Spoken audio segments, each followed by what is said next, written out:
Hello, good morning everyone. Last lecture में हमने क्या कंप्लीट कर लिया था, जो हमारे धार्मिक आंदोलन है 600 ईसा पूर्व में धार्मिक आंदोलन, उसको हमने कंप्लीट कर दिया था। 600 बीसी में क्या जो धार्मिक आंदोलन हुए थे, जिसमें क्या जैन हुआ था, बौद्ध हुआ था और अन्य, ये सब हमने देख लिया ना लास्ट लेक्चर में। आज हम क्या स्टार्ट करेंगे, मौर्य काल के बारे में पढ़ेंगे, है ना, मौर्य साम्राज्य के बारे में पढ़ेंगे, जिसमें हम चंद्रगुप्त मौर्य है, अशोक है, बिंदुसार है, इन सब के बारे में पढ़ेंगे। इससे पहले हम मौर्य साम्राज्य के बारे में पढ़े, मौर्य काल के बारे में पढ़े, मौर्य वंश के बारे में पढ़े, उसके जानकारी के स्रोत देख लेते हैं कि जो मौर्य वंश की जानकारी वो मुख्य रूप से कहाँ से प्राप्त होती है ना, क्योंकि किसी भी चीज़ की है तो हमें जानकारी होना बहुत ज़रूरी है कि ये साक्ष्य हमें कहाँ से मिले। जैसे सिंधु घाटी सभ्यता का हमने पढ़ा था, तो सिंधु घाटी सभ्यता का कहाँ से साक्ष्य मिला है, हड़प्पा से मिला है ना, मोहनजोदाड़ो से मिला है ना, ये सब। वैसे ही मौर्य काल के साक्ष्य भी अन्य है। जैसे हम इसको क्या प्री और मेंस के दोनों को साथ में लेकर चलेंगे। इसमें हम प्री के फैक्चुअल चीज़ें भी देखेंगे और मेंस की जो आंसर राइटिंग है वो भी हम साथ में करते चलेंगे। तो क्या हमारा हिस्ट्री हमको दो बार पढ़ने की ज़रूरत नहीं पड़ेगी। हम प्री का भी पढ़ लेंगे हिस्ट्री और मेंस का भी साथ में लेकर चलेंगे, है ना। तो हम इसके जो आंसर फॉर्म में है वो भी हम पढ़ लेंगे अच्छे से। तो इससे क्या हमारा प्री भी कंप्लीट हो जाएगा और मेंस भी हो जाएगा। तो सबसे पहले डायरेक्ट क्वेश्चन ऐसा आता है मेंस में कि मौर्य वंश की जानकारी के स्रोत बताइए, है ना, कि इसके जानकारी के स्रोत क्या है। तो आपका पॉइंट रहेगा अभिलेखीय प्रमाण। सबसे पहले क्या अभिलेखों से क्या साक्ष्य मिले, है ना, कलात्मक अवशेष, है ना, और उसके बाद पुरातात्विक उत्खनन से मिला है साहित्यिक स्रोत और विदेशी साक्ष्य, है ना। तो ये आप ये कितने 5 पॉइंट है, आप ऐसे के ऐसे आप लिख देना। इसके बाद जो अभिलेखीय प्रमाण है उसमें हम क्या देखेंगे, अशोक के जो अभिलेख है वो बहुत ज्यादा इंपॉर्टेंट है। और सबसे पहले क्या अभिलेख खुदवाने का काम किसने किया था, अशोक द्वारा ही करवाया गया था। तो पूछ सकते हैं ना। तो अशोक के द्वारा क्या 14 बृहद अभिलेख मिले हैं, है ना, और क्या 14 बड़े अभिलेख मिले हैं। उसके बाद लघु लेख मिले हैं और 7 स्तंभ लेख मिले हैं। क्या मिले हैं, 7 स्तंभ लेख मिले हैं और 3 लघु स्तंभ लेख मिले हैं। क्या 3 लघु स्तंभ, हम इसके बारे में इन डिटेल पढ़ेंगे। प्लस मेंस के आंसर राइटिंग के थ्रू हम इसको देखेंगे। प्री का भी पढ़ेंगे हम और मेंस का भी पढ़ेंगे, क्योंकि जो अशोक के अभिलेख है इससे प्री में भी क्वेश्चन आते हैं और मेंस में भी डायरेक्ट आपसे क्वेश्चन पूछ सकते हैं कि अशोक के 14 बृहद अभिलेखों के बारे में टिप्पणी कीजिए, है ना। इसके बाद कलात्मक अभिशेष में हम क्या देखेंगे, अवशेष में जैसे सारनाथ का, है ना, सारनाथ का हो गए, बराबर की गुफाएं हो गई, ये क्या है कलात्मक। इसमें क्या सर्वोच्चता के जो गुण है वो दिखते हैं ना, कि उस समय के जो श्रमिक थे वो कितने कुशल थे कि उन्होंने सारनाथ जैसे और बराबर की गुफाएं बनाई, है ना। और उसके बाद पुरातात्विक उत्खनन के बारे में देखेंगे तो हम क्या कुम्भहार है, बुलंदी बाग है, जो कहाँ पे पटना में है ना, वहाँ पे क्या भव्य राजकुमार वो जो सॉरी राजमहल हमको देखने को मिलता है। क्या है, भव्य राजमहल देखने को मिलता है। तो क्या ये पुरातात्विक उत्खनन है ना। और जो मौर्य काल की स्थापत्य कला है वो भी जो जानकारी के स्रोत में बहुत ज़्यादा इम्पोर्टेंट रखती है ना। इसके बाद साहित्यिक स्रोत देखेंगे तो साहित्यिक स्रोत में हमें क्या मिलेगा, बौद्ध धर्म का दीपवंश है और महावंश, है ना, उससे भी क्या हमें मौर्य वंश की जानकारी मिलती है। क्योंकि उस समय जो चंद्रगुप्त मौर्य थे तब 14 वर्ष का अकाल पड़ा था। कब मगध में 14 वर्ष का अकाल पड़ा था। तो मौर्य वंश जो चंद्रगुप्त मौर्य है वो बौद्ध से संबंधित है ना। तो इसलिए क्या दीपवंश और महावंश से भी मौर्य वंश की जानकारी मिलती है ना। उसके बाद मिलिंद पन्हु, है ना, ये भी बौद्ध धर्म से ही संबंधित है और इससे भी क्या मौर्य वंश की जानकारी हमें मिलती है ना। उसके बाद विदेशी स्रोत में क्या देखने को मिलेगा, मेगास्थनीज क्या था, कौन थे, यूनानी शासक थे। वो क्या थे, दार्शनिक थे, है ना, जो राजदूत थे, यूनानी शासक है सेल्यूकस का राजदूत था। कौन था, मेगास्थनीज। किसके राजदूत थे? सेल्यूकस निकेटर के। कौन के? सेल्यूकस निकेटर के, जो कि यूनानी शासक था। कौन? यूनानी शासक कौन था? Seleucus Nicator. और उनका राजदूत कौन था? मेगास्थनीज, जो कि किसके दरबार में आया था? चंद्रगुप्त मौर्य के दरबार में। किसके दरबार में? चंद्रगुप्त मौर्य के दरबार में। तो डायरेक्ट आपसे क्वेश्चन पूछ सकते हैं प्री में कि चंद्रगुप्त मौर्य के दरबार में कौन आया था? तो मेगास्थनीज आया था, जो कि किसका राजदूत था? यूनानी शासक सेल्यूकस का राजदूत था ना। और जो मेगास्थनीज है उसने क्या जो मौर्य वंश के बारे में बताने के लिए क्या इंडिका नामक पुस्तक लिखी। क्या? इंडिका नामक पुस्तक लिखी। तो डायरेक्ट आपसे पूछ सकते हैं कि इंडिका नामक पुस्तक किसने लिखी है, किसके द्वारा लिखी गई है? तो मेगास्थनीज द्वारा लिखी गई है। इसमें क्या मौर्य वंश की जानकारी के स्रोत मिलते हैं, मतलब मौर्य वंश के जो सामाजिक जीवन है ना उसके बारे में बताया। और विशेषकर जो इंडिका पुस्तक में उसमें क्या जो मौर्य वंश में जो जातियां होती थी है ना, मौर्य वंश में जो जातियां थी उनके बारे में विशेषकर बताया गया है ना। तो इसके बारे में हम इन डिटेल पढ़ेंगे और इसमें क्या हम मेंस के पॉइंट से भी देखेंगे और प्री के पॉइंट से भी देखेंगे है ना। अब सबसे पहले हम क्या देखते हैं? कौटिल्य का अर्थशास्त्र है ना। कौटिल्य का अर्थशास्त्र बहुत ज्यादा इंपॉर्टेंट है, क्योंकि ये मौर्य वंश की जानकारी का बहुत ज्यादा बहुत इंपॉर्टेंट है कि इससे क्या हमें मौर्य वंश की बहुत ज्यादा जानकारी मिलती है। क्योंकि जो कौटिल्य है ना, जो चाणक्य है ना, चाणक्य इनकी उपाधि है ना, चाणक्य कौटिल्य की उपाधि क्या है? चाणक्य। और उनका जो मूल नाम है क्या है? विष्णुगुप्त। क्या है? विष्णुगुप्त उनका मूल नाम है। डायरेक्ट पूछ सकते हैं कि कौटिल्य का मूल नाम क्या है? विष्णुगुप्त। और उपाधि क्या है? चाणक्य है। और उनका नाम क्या है? कौटिल्य है ना। और उनके द्वारा कौन सी पुस्तक लिखी है? अर्थशास्त्र। जैसे मेगास्थनीज के द्वारा कौन सी पुस्तक लिखी है? इंडिका। उसी प्रकार कौटिल्य के द्वारा कौन सी पुस्तक लिखी है? अर्थशास्त्र है ना। कौन सी पुस्तक? अर्थशास्त्र। क्योंकि ये ज्यादा इंपॉर्टेंट इसलिए है क्योंकि मौर्य वंश की स्थापना में कौटिल्य का बहुत बड़ा योगदान है ना। कौटिल्य का बहुत बड़ा योगदान है, क्योंकि अंतिम जो शुंग वंश का शासन नंद वंश का शासन था घनानंद, उसकी मृत्यु करने के पश्चात चंद्रगुप्त मौर्य ने मौर्य वंश की स्थापना की थी। और ये किसकी सहायता से संभव हो पाया था? कौटिल्य की सहायता से। तो कौटिल्य द्वारा क्या लिखा है? अर्थशास्त्र। इनका मूल नाम क्या है? विष्णुगुप्त है। और इनकी उपाधि क्या है? चाणक्य। क्या है? उपाधि चाणक्य है। और जो अर्थशास्त्र है ना, अर्थशास्त्र है वो राजनीति पर लिखी पहली प्रमाणिक पुस्तक है। क्या है? राजनीति पर, प्रशासन पर लिखी पहली क्या है? प्रमाणिक पुस्तक है प्रशासन पर है ना। इसमें क्या है? जो अर्थशास्त्र उसमें क्या है? कुल कितने? 5 अधिकरण है। कितने अधिकरण है? 5 अधिकरण है, जिसमें क्या 15 भाग है ना। जैसे हम अध्ययन बोलते हैं ना, अध्याय बोलते हैं, वैसे ही क्या है 5 अधिकरण है, उसमें 15 भाग है और 180 प्रकरण है। क्या है? 100 जैसे हम बोलते हैं, जैसे हमारा अध्ययन हो गया है ना, अध्याय 1 हो गया है ना, उसके भी उप अध्याय होते हैं ना। तो क्या है 118 प्रकरण है, उसके बाद उसके 180 उपभाग है और क्या है 6000 क्या है श्लोक है। क्या है 6000 श्लोक है। किसमें है? अर्थशास्त्र में है, जो कि राजनीति पर लिखी पहली प्रमाणिक पुस्तक है। क्या है? राजनीति पर लिखी पहली प्रमाणिक पुस्तक। मैं आपको इसलिए इस बार बोल रही हूँ क्योंकि ये डायरेक्ट आपसे यही पूछ सकते हैं कि जो अर्थशास्त्र है वो किस बारे में लिखी गई है। तो राजनीति पर लिखी, इसी में आप कंफ्यूज हो जाएंगे कि वो अर्थशास्त्र पर वो आर्थिक जीवन पे लिखी है कि सामाजिक जीवन पे। तो क्या है? राजनीति पर लिखी पहली पुस्तक है ना। इसके बाद हम क्या अर्थशास्त्र के अंतर्गत जो कौटिल्य ने है, चाणक्य ने है, सप्तम सिद्धांत के बारे में बताया है ना। सप्तांग सिद्धांत के बारे में किसने बताया? अर्थशास्त्र में किसने बताया? चाणक्य, कौटिल्य ने बताया है ना। जिसमें क्या उन्होंने क्या राजा के 7 अंगों का वर्णन किया है। क्या किया है?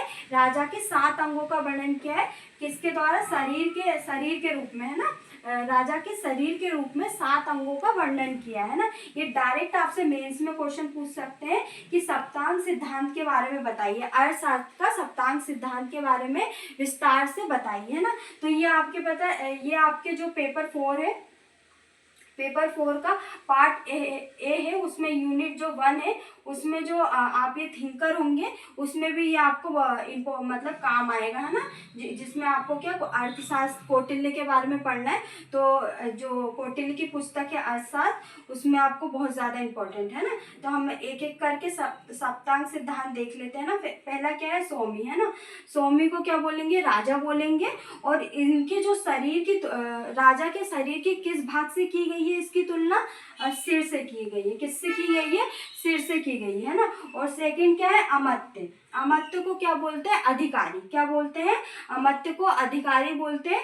और इससे क्या जो राजा के शरीर की किससे तुलना की गई है, ये आँख से की है। राजा के शरीर की आँख से तुलना की गई है ना। सौमी की किससे की गई है, सिर से की गई है। और जो अमात्य है उसकी किससे की गई है, आँख से की गई है ना। और थर्ड क्या है, जनपद, है ना। जनपद को क्या बोलेंगे, भूभाग बोलेंगे, है ना। क्या बोलेंगे, भूभाग। और इसमें क्या राजा के शरीर की किससे तुलना की है, जांघों से तुलना की है, मतलब पैरों से, है ना। और इसके बाद आ जाएगा थर्ड आएगा दुर्ग। दुर्गों को क्या बोलते हैं, किला बोलते हैं ना। इसकी तुलना किससे की गई है, राजा के शरीर की किससे की गई है, बाहों से की है ना। जो हाथ है वो क्या दुर्ग के समान है ना। उसके बाद क्या है, कोस। कोस को क्या बोलते हैं, धन बोलते हैं। और इसकी तुलना किससे की है, राजा के मुख से की गई है। किससे, डायरेक्ट आपसे पूछ सकते हैं कि कोस की तुलना राजा के किस अंग से की गई है, तो मुख से की गई है ना। और उसके बाद दंड है। दंड को क्या बोलेंगे, सेना। सेना की ये राजा के किस चीज से की गई है, मस्तिष्क, है ना। किससे की है, मस्तिष्क। अगर जो सेना है, सेना का मस्तिष्क ही अच्छा नहीं होगा तो वो जो जनता है उनकी मदद कैसे करेगी, है ना, प्रजा की कैसे मदद करेगी। उसके बाद मित्र, है ना। मित्र की तुलना किससे की है, राजा के कान से की है। किससे की है, राजा के कान। तो डायरेक्ट आपसे ये क्वेश्चन पूछ सकते हैं कि सौमी की किससे की है, सिर से की है। अमात्य की किससे की है, आँख से की है। जनपद की किससे की है, जांघों से की है। और दुर्ग की किससे की गई है, बाहों से की गई है। और कोस की किससे की गई है, राजा के मुख से की गई है। और दंड की तुलना किससे की है, मस्तिष्क से की गई है। और मित्र की किससे की गई है, कान से की है। तो अभी हमने क्या देखा है, जो जानकारी के स्रोत है वो देख लिया है। और कौटिल्य का अर्थशास्त्र देख लिया। और अभी कौटिल्य के अर्थशास्त्र में कुछ और चीजें हैं जिसमें क्या जातियों के बारे में बताया, तो हम इसका इन डिटेल देख लेते हैं। नेक्स्ट हम देखेंगे जो कौटिल्य का अर्थशास्त्र, उसके अंतर्गत सामाजिक जीवन में क्या क्या बताया गया था ना। कि अर्थशास्त्र में वैसे तो मुख्य रूप से क्या राजनीति पर लिखी है अर्थशास्त्र, पर क्या इसमें जो मौर्य वंश के सामाजिक जीवन के बारे में भी कुछ बताया है। कि अर्थशास्त्र में पहली बार क्या सूत्रों को, है ना, जो सूत्र है सबसे नीचे स्थान पर थे, है ना। वैश्यों के बाद भी, है ना, को क्या बोला, पहली बार क्या बोला, आर्य बोला, है ना। और उनको भी क्या सेना में शामिल होने की क्या दी गई, छूट दी गई। पहली बार क्या सूत्रों को सेना में शामिल होने की क्या दी गई, छूट दी गई, है ना। और जो क्या है 9 प्रकार के दासों का वर्णन किया गया है। 9 प्रकार के दासों का, जैसे हम देखते हैं जो कौटिल्य का अर्थशास्त्र है ना, उसमें क्या 9 प्रकार के दासों का वर्णन किया है। उसी प्रकार जो मेगास्थनीज की इंडिका है उसमें क्या दास प्रथा का वर्णन नहीं किया गया है। तो हम किसी को भी प्रमाणित या कि पूरा ये नहीं बोल सकते कि ये सही है ना। ये हमारे जो वैज्ञानिक है ना, जो पुरातात्विक करता है, उन्होंने ये सब खोज की थी, है ना। 9 प्रकार के दासों का वर्णन किया गया है किसमें, कौटिल्य के अर्थशास्त्र में। तो डायरेक्ट आपसे प्री में क्वेश्चन पूछ सकते हैं, या एमपीएसआई या पटवारी में भी ये आ सकता है कि अर्थशास्त्र में कितने प्रकार के दासों का वर्णन किया है, तो 9 प्रकार के दासों का वर्णन किया है ना। इसी के अंतर्गत गुप्तचर व्यवस्था का भी वर्णन किया गया है अर्थशास्त्र के अंतर्गत, जिसमें क्या जो गुप्तचर है उनको क्या बोलते हैं, गूढ़ पुरुष बोलते हैं। क्या बोलते हैं, गूढ़ पुरुष। तो डायरेक्ट आपसे क्वेश्चन पूछ सकते हैं कि गुप्तचर को क्या बोलते हैं, गूढ़ पुरुष बोलते हैं ना। ये 2 प्रकार के हैं, एक संस्था है और एक संचार है। क्या है, एक संस्था नामक है और एक संचार नामक। तो आपसे मेंस में क्वेश्चन पूछ सकते हैं जो कौटिल्य का अर्थशास्त्र है उसमें क्या गुप्तचर व्यवस्था के बारे में बताइए। आपका 2 मार्क्स में आ सकता है या 3 मार्क्स में आ सकता है। तो आपका क्या आंसर रहेगा, गूढ़ पुरुष बोलते हैं। संस्था और संचार होती है। जो संस्था है वो गुप्तचर एक स्थान पर रहते हैं। क्या रहते हैं, एक स्थान पर रहते हैं। और क्या जो गुप्त सूचना है वो एकत्रित करते हैं और राजा को देते हैं ना। उसके बाद जो संचार है वो क्या भेष बदल कर क्या करते हैं, भेष बदल कर इधर उधर भ्रमण करते हैं और और जो भी गुप्त चीजें हैं वो जाकर राजा को बताते हैं ना। मतलब ये जो संचार है इधर उधर घूमकर भेष बदल कर अपना काम करती है, और जो संस्था है वो एक ही जगह एक स्थान पर रहकर अपना काम करती है ना। जो गुप्तचर विभाग है उसको क्या बोलते हैं, अत्यम पर्षव बोलते हैं ना। ये आपसे पूछेंगे नहीं, बाकी ये आपसे मेंस में पूछ सकते हैं, तो आपका ऐसा ही आंसर रहेगा कि गूढ़ पुरुष बोलते हैं संस्था और संचार होती गुप्तचर एक स्थान पर, और ये भेष बदल कर रहते हैं ना। अब हम नेक्स्ट देखेंगे मेगास्थनीज की इंडिका है ना। और जिसमें अभी अर्थशास्त्र में एक चीज और रह गई कि जो भू राजस्व है उसका क्या होता था, 1/6 भाग क्या राजा का होता था, 1/6 भाग क्या होता था, राजा का होता था। अब हम देखेंगे मेगास्थनीज की इंडिका पुस्तक है ना, कि मेगास्थनीज की इंडिका पुस्तक के बारे में मतलब क्या क्या लिखा है ना। जैसे अर्थशास्त्र में हमने पढ़ा है कि राजनीति के बारे में लिखा है ना, सामाजिक जीवन के बारे में लिखा है ना, सब कुछ है ना। जो वैसे ही मेगास्थनीज की इंडिका है वो विशेष करके सामाजिक जीवन पर आधारित है ना। मौर्य वंश के सामाजिक जीवन पर आधारित, जैसे अर्थशास्त्र वो राजनीति पर आधारित है, उसी प्रकार इंडिका क्या है, सामाजिक जीवन पर आधारित है ना, मौर्य वंश के है ना। जैसे क्या अर्थशास्त्र में क्या किया था, जो इंडिका में अर्थशास्त्र में क्या राजा का वर्णन नहीं किया, राजा का नाम बिल्कुल भी नहीं लिया, ना ही चंद्रगुप्त मौर्य का, ना अशोक का, न बिंदुसार का है ना। इसके बाद ना ही पाटलिपुत्र का कोई वर्णन किया, जो राजधानी है मौर्य वंश की राजधानी, उसका भी कोई वर्णन नहीं मिलता किसमें, कौटिल्य के अर्थशास्त्र में है ना। कौटिल्य के अर्थशास्त्र में पाटलिपुत्र का भी कोई वर्णन नहीं मिलता है ना। और ना ही नगर प्रशासन का कोई वर्णन मिलता है, किसका, नगर प्रशासन का भी कोई वर्णन नहीं मिलता, ना ही सैन्य प्रशासन का वर्णन मिलता है। इन सभी का वर्णन किसमें किया गया है, मेगास्थनीज की इंडिका में। इन सबका, राजा का भी, पाटलिपुत्र का भी, नगर प्रशासन का भी और सैन्य प्रशासन का भी वर्णन किसमें किया है, मेगास्थनीज की इंडिका में वर्णन किया गया है ना। तो हम देखते हैं कि जो मेगास्थनीज की इंडिका है उसमें क्या है, जो मौर्य वंश की आकृति क्या बताई है, समचतुर्भुज, क्या बताई है कि समचतुर्भुज आकृति थी। अगर हम देखें यहाँ पे तो ये हमारा इंडिया है, तो यहाँ पे ऐसे बताई है ना, ये समचतुर्भुज इनकी आकृति बताई है ना। तो यहाँ पे क्या मौर्य वंश का शासन था ना। और क्या गंगा है, गंगा नदी, सिंधु नदी का वर्णन किया है, किसका, गंगा नदी और सिंधु नदी का वर्णन किया है।